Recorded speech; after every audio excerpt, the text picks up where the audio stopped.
حضرت اسامہ بن شریک رضی اللہ عنہ سے روایت ہے، انہوں نے فرمایا میں ایک مجلس میں موجود تھا جب اعرابی نبی پاک صلی اللہ علیہ وآلہ وسلم سے سوالات کر رہے تھے، کیا فلاں کام کرنے میں ہم پر گناہ ہے؟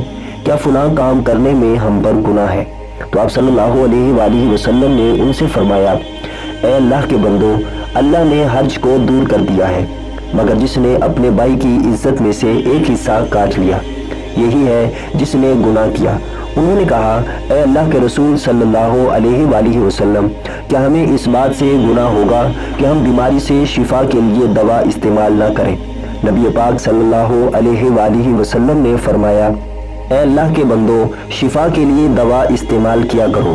اللہ سبحانہ و تعالی نے جو بیماری بنائی ہے اس کی شفا کے لیے دوا بھی بنائی ہے، سوائے شدید بڑھاپے کے۔ انہوں نے کہا، اے اللہ کے رسول صلی اللہ علیہ وآلہ وسلم، بندے کو سب سے بہتر جو چیز عطا کی گئی ہے وہ کیا ہے؟ آپ صلی اللہ علیہ وآلہ وسلم نے فرمایا، اچھا اخلاق۔ سنن ابن ماجہ حدیث نمبر 3436۔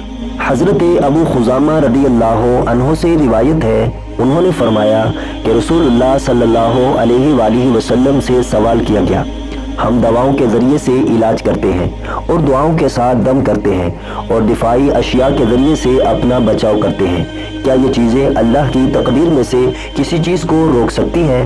رسول اللہ صلی اللہ علیہ وآلہ وسلم نے فرمایا، یہ بھی اللہ کی تقدیر میں شامل ہے۔ سنن ابن ماجہ حدیث نمبر 3437۔